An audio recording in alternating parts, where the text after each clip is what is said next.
Selamlar dostlar, hoş geldiniz. Yepyeni bir videoyla daha karşınızdayım. Bugün sizlerle okçular ve okçu komutanları hakkında konuşuyor olacağız.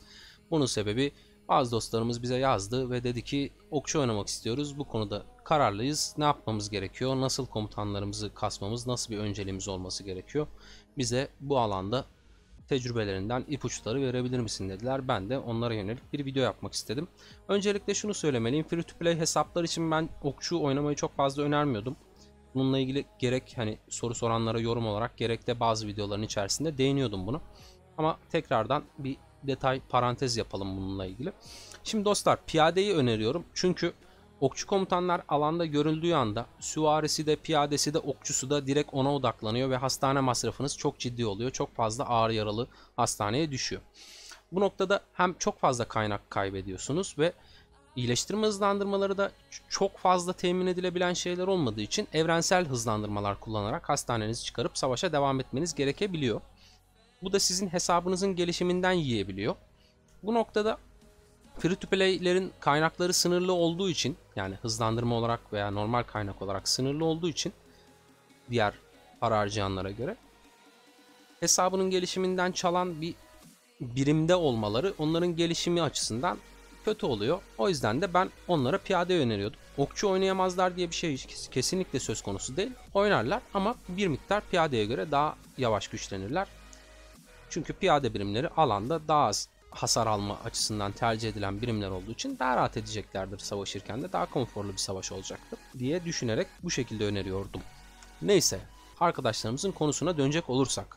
Şimdi dostlar okçu komutanlarla ilgili iki tane birinci nesil komutanınız var zaten. Biri YSG, diğeri Elsit. Direkt Elsit'le başlayalım istiyorum. Elsit'le neden başlıyoruz? Şimdi Elsit'in bir valisi var. Altın anahtardan gelme gibi bir durumu var. Elsit'e zaman vermeniz gerekiyor. Sabırlı olmalısınız zaten okçu oynarken. Çünkü güçlü olan komutanlarınız alanda odak almanıza rağmen rahat savaşabileceğiniz ve size iyi işler yapmayı sağlayabilecek komutanlarınız sizin oyuna geç geliyor.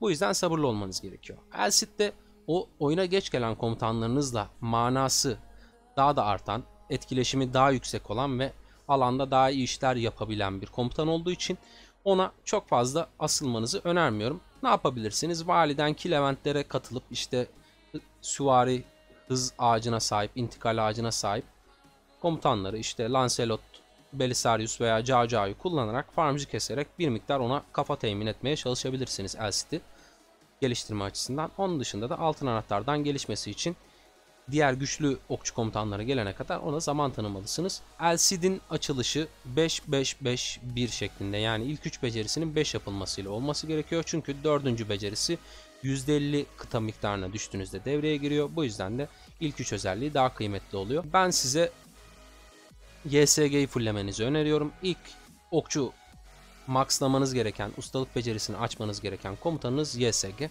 YSG'den sonra ne yapmalısınız? Şimdi birçok okçu şöyle bir şey yapıyor. Başka birimden, yani piyadeden veya süvariden bir tane komutan kasıp onun arkasına YSG'sini saklayıp gerçekten okçu güçlü komutanları gelene kadar, Artemis ve Ramses'ten bahsediyorum bu arada, idare ediyorlar. Onlar geldikten ve onları kastıktan sonra da ciddi anlamda onlarla sahaya çıkmaya ve okçunun gücünü göstermeye ve oyundan keyif almaya başlıyorlar. O nokta gelene kadar bunu yapabilirsiniz ya da siz saf bir okçu oyuncusu olmak istiyorsanız, ki bu gerçekten zoru sevdiğiniz anlamına geliyor, Edward'la Tomris'i bekleyip onları kasmaya gidebilirsiniz.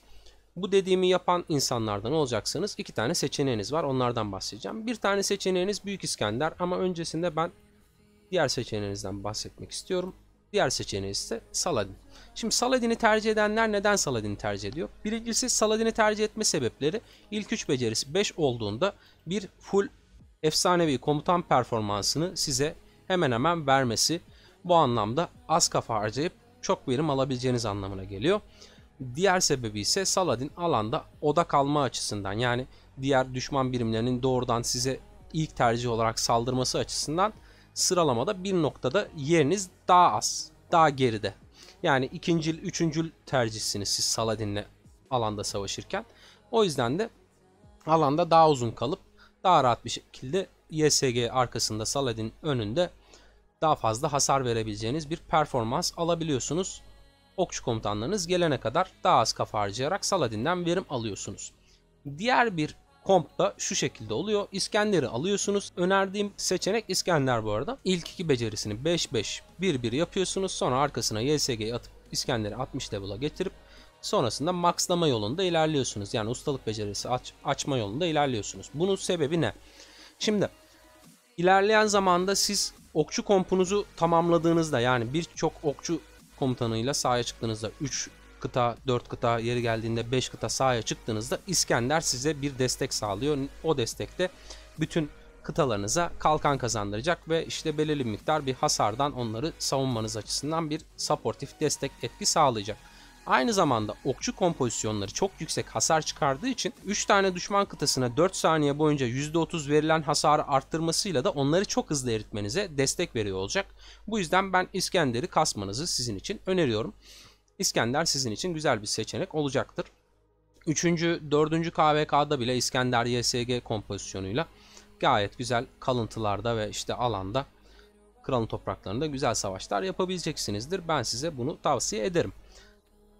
Devam edelim ikinci nesil okçu komutanlarıyla. İkinci nesil okçu komutanları Edward Çark'a geliyor. Bildiğiniz üzere okçu olarak Edward'ın şöyle bir durumu var. Eğer gerçekten ciddi anlamda oyuna para harcayacak bir hesaba sahipseniz ve öyle bir durumunuz varsa Edward'ı kasmanızı öneririm. Bunun sebebi Edward 2. KVK'yı gerçekten rallileriyle domine edebilen bir komutanken 3. ve 4. KVK'da Atilla Takeda'nın oyuna dahil olmasından sonra esamesi okunmamaya başlıyor. Bu noktada Edward'ın kötü olduğu anlamına gelmiyor bu. Yani Edward kötü olduğu için bu olmuyor. Diğer ralliler hem swarmlanamadığı için, yani karşı saldırı hasarı çok yüksek olduğu için Atilla Takeda rallisinin daha çok iş yapıyorlar. Ama Edward'ın rallisini sizin alanda korumanız gerekiyor, swarmlatmamanız gerekiyor, düzenli ralliyi doldurmanız ve benzeri gibi durumlar gerekiyor. Masraflı, zor.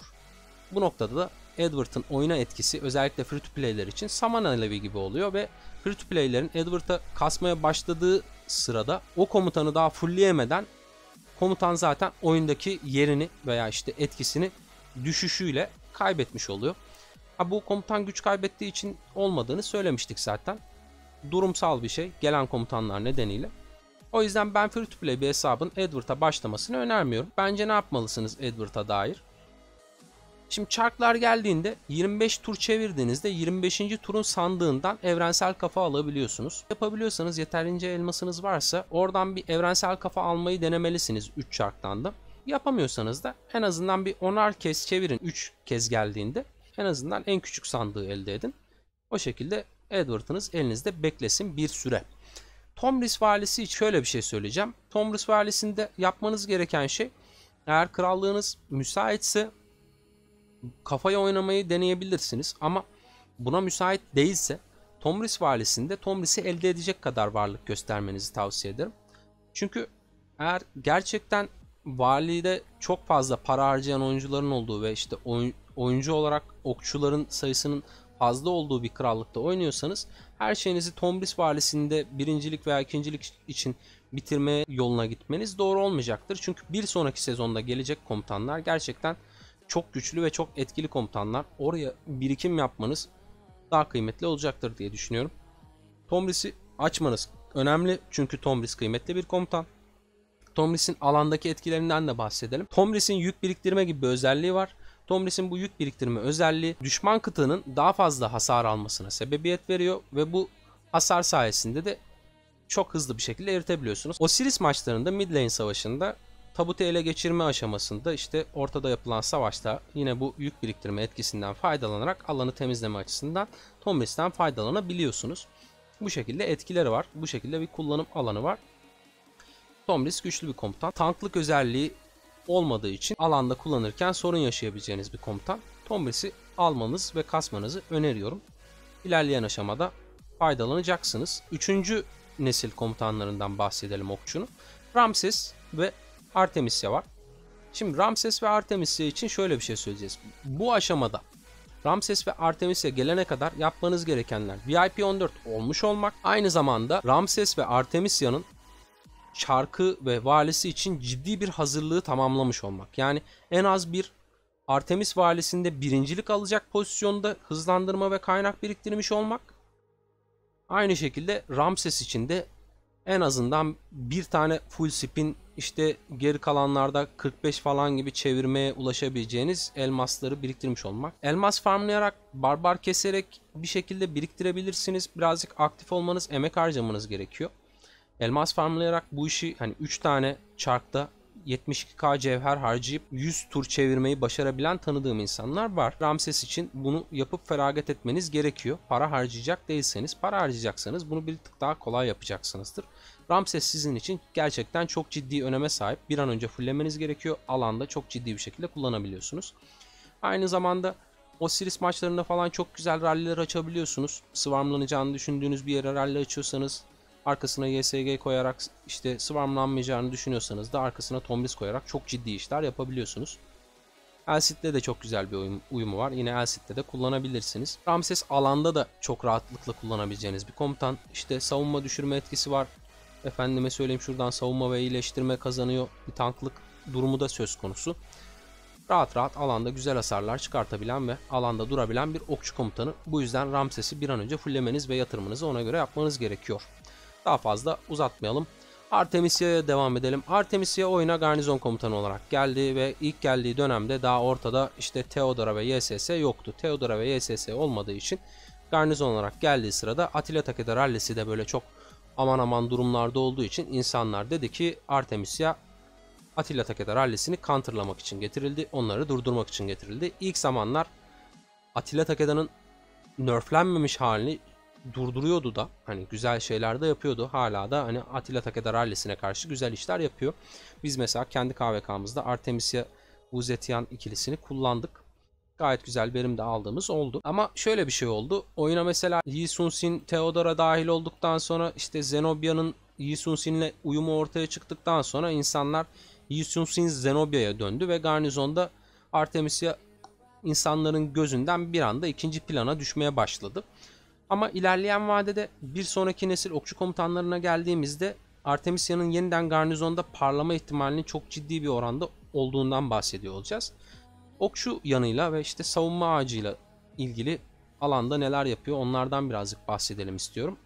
Bir sonraki nesil komutanlarına geçtiğimizde Artemisia'nın garnizonda nasıl parlayabileceğinden bahsediyor olacağız. Şimdi dostlar, şöyle bir şey var.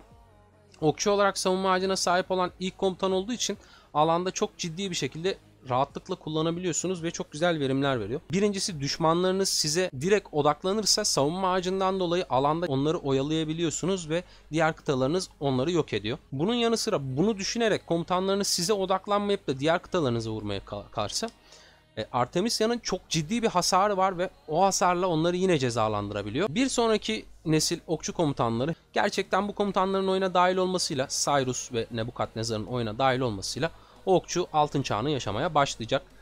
Hani sadece rallilerinden bahsetmeyelim. Rally açılabilecek pozisyonda komutanlar. Rallilerinden bahsetmesek bile, yani bu iki komutanı birinci komutan olarak bile kullanıp alana atsanız yine çok ciddi işler yapabilirsiniz. Bir arada kullanarak da çok ciddi ralliler de açabilirsiniz. Diğer yine Tomris'idir, Ramses'idir, bunlarla sinerji yaratıp yine ralliler vesaireler açabileceksiniz. Çok güzel şeyler olacak.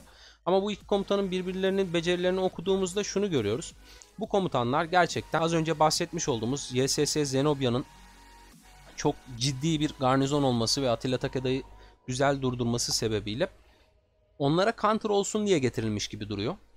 Ve bu noktada az önce işte Artemisia ile ilgili bahsetmiş olduğumuz garnizon etkisi bir miktar işte geri planda kalmış gibi oldu. Daha güçlü garnizonlar gelmiş gibi oldu dediğimiz noktaya geri dönmüş oluyoruz. Şimdi bu iki komutan okçu komutan olduğu için ve Zenobia'ya karşı, diğer piyade öncül garnizon komutanlarına karşı bir rally açılacağı zaman doğrudan tercih edileceğini düşünüyorum. Eğer Attila Takeda'nın rally metasını yıkıp direkt sadece o alanı domine ederlerse, şu anda kağıt üzerinde böyle bir etki yapabilmelerine ihtimal var.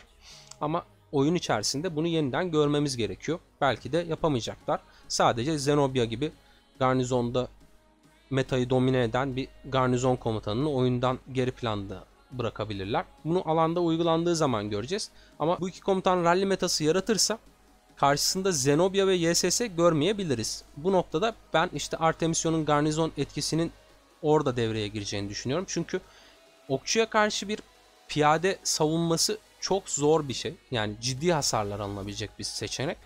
Çünkü okçu gerçekten piyadeyi dağıtabilme özelliğine sahip. Çok ağır raporlar alabilmenizi sağlayan bir etkisi var okçunun piyadeye karşı.